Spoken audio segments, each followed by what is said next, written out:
저희가 이전 영상을 통해 예수님께서 베데스다라 하는 연못에서 여러 병자들 중에 특별히 38년 동안 병으로 고통당하던 병자를 고쳐주시고 이어서 일어나는 그런 사건에 대해 나누기 시작하였습니다. 5장 24절까지 생각해 보았는데요.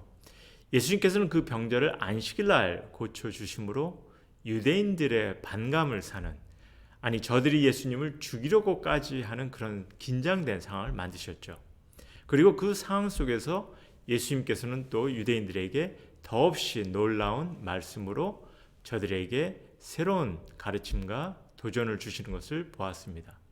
사실 많은 경우 38년 병자를 고치시는 사건과 곧 이어지는 그런 상황들을 함께 보질 않습니다. 그래서 베데스다 연못의 사건에 대해 가르침을 전하고 또 이후의 사건에 대해 나름 가르침을 찾으려고 하죠.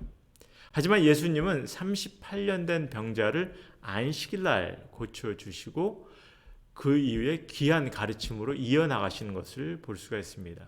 말씀의 전체적인 컨텍스트를 함께 보는 것이 중요함을 보여주고 있죠.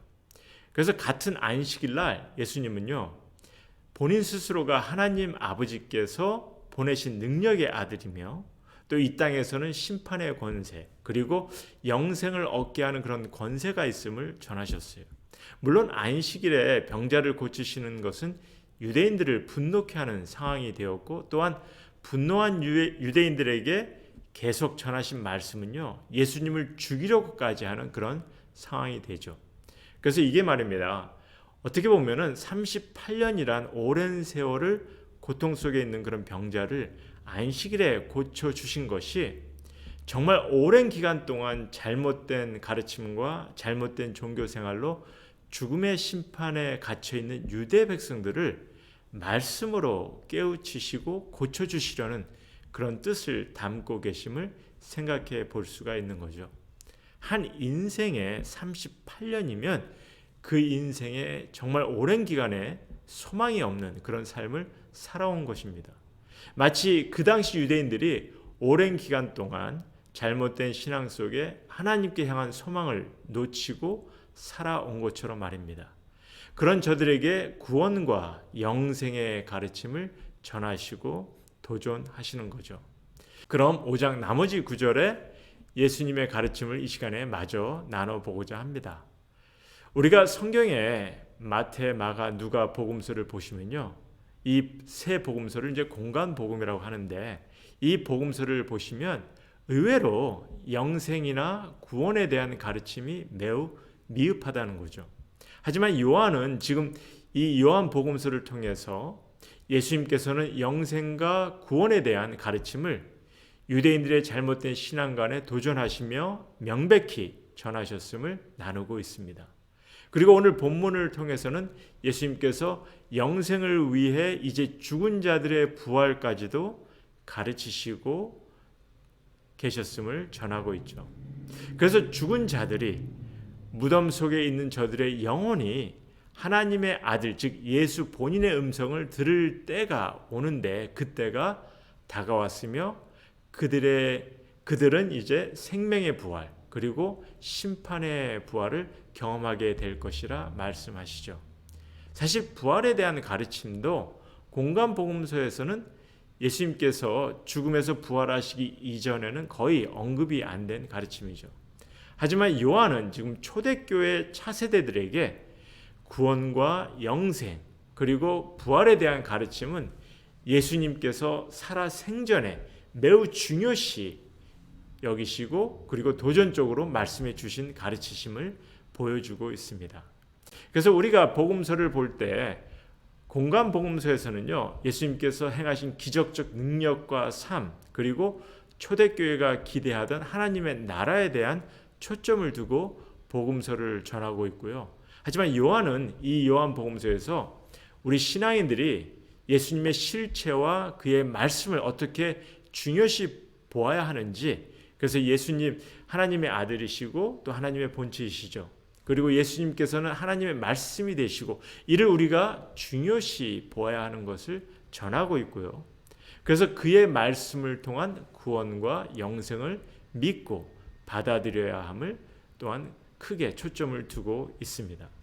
그리고 신앙인의 삶 속에 주어진 새 계명을 어떻게 따라야 하는지 이러한 가르침에도 초점을 두고 계속해서 말씀을 기록하고 있다는 것입니다. 사실 신앙인의 삶 속에서 경험해야 할 그런 귀한 가르침, 이 부분은요 저희가 계속 나누겠는데요, 너무 중요한 가르침을 주고 계시고요, 나중에 이를 보시게 되면은 분명 예수님의 이런 귀한 가르침이 어떤 종교 생활이나 어떤 종교 행위에 전혀 연관을 두지 않는 그런 가르치심을 보게 되실 것입니다. 사실 오늘 29절을 보시면 예수님께서 이런 말씀을 하시죠. 29절에 보면은 선한 일을 행한 자는 생명의 부활로, 악한 일을 행한 자는 심판의 부활로 나오리라고 말씀하셨는데, 그래서 사실 이 구절만 딱 떼고 보면요, 선한 행위가 구원의 조건같이 보일 수 있고 또 그렇게 잘못 주장을 하는 이들도 있습니다. 그럼 제가 왜 잘못 주장을 한다고 하냐면요, 내용을 무시하고 구절만 떼어내면 충분히 그런 주장을 할 수 있기 때문이죠. 분명 예수님은 24절에 믿는 자가 영생을 얻었고 심판에 이르지 아니한다 말씀하셨습니다.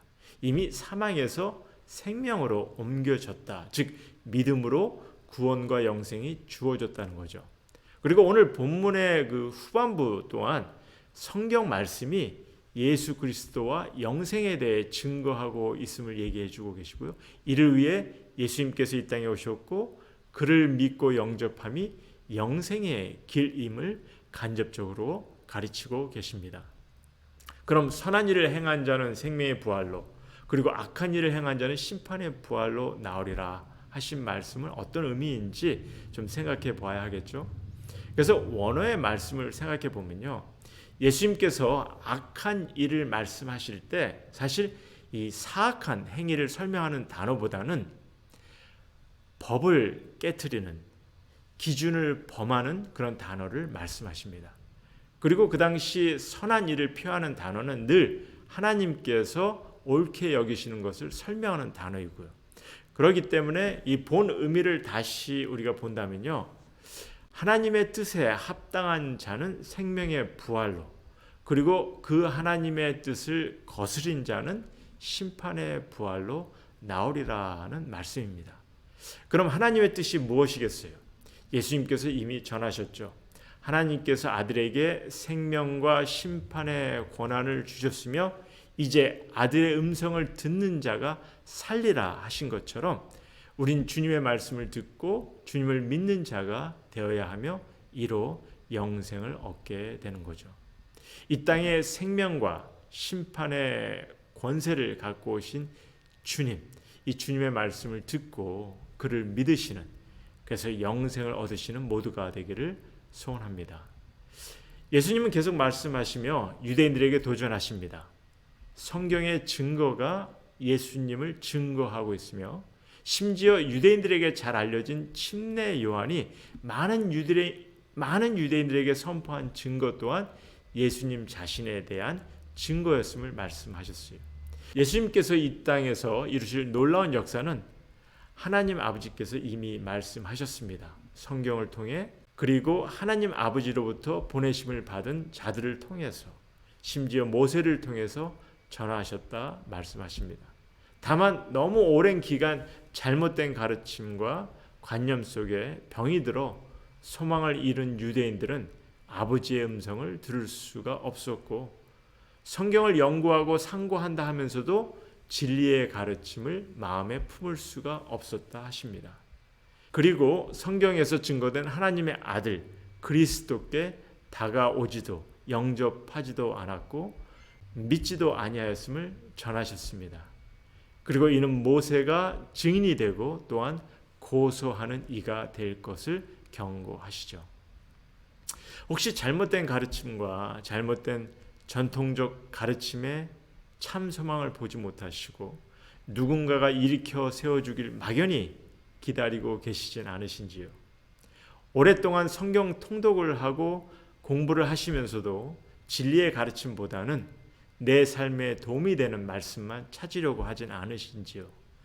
사실 저들은 성경에서 영생을 얻는 줄 생각하고 성경을 연구하였다고 말씀하십니다. 하지만 주님을 보지 못하였다 하셨죠. 우리도 성경을 왜 보는지는 안다고 생각을 합니다. 그런 말씀을 통해 무엇을 찾고 계십니까? 듣기 좋은 가르침? 삶에 도움이 되는 가르침? 성경에서 증거된 하나님, 그의 아들 예수 그리스도를 바로 알아가십시오. 주님이 우리를 향해 소원하시고 뜻하시는 가르침을 바로 보십시오. 우리를 향해 주어진 구원, 부활, 영생에 대한 확신을 갖게 될 것입니다. 또한 여러분의 일상에서, 가정에서, 그리고 주님의 공동체인 교회 안에서 주님의 가르침을 기쁨 속에 나누시고 이루어 가시게 될 것입니다. 신앙생활을 오래 하셨습니까? 다만 모세가, 바울이, 요한이 고소하려는 그런 신앙에서 벗어나셨길 소원합니다. 5장을 마쳤는데요. 다음은 6장의 말씀을 함께 나누도록 하죠.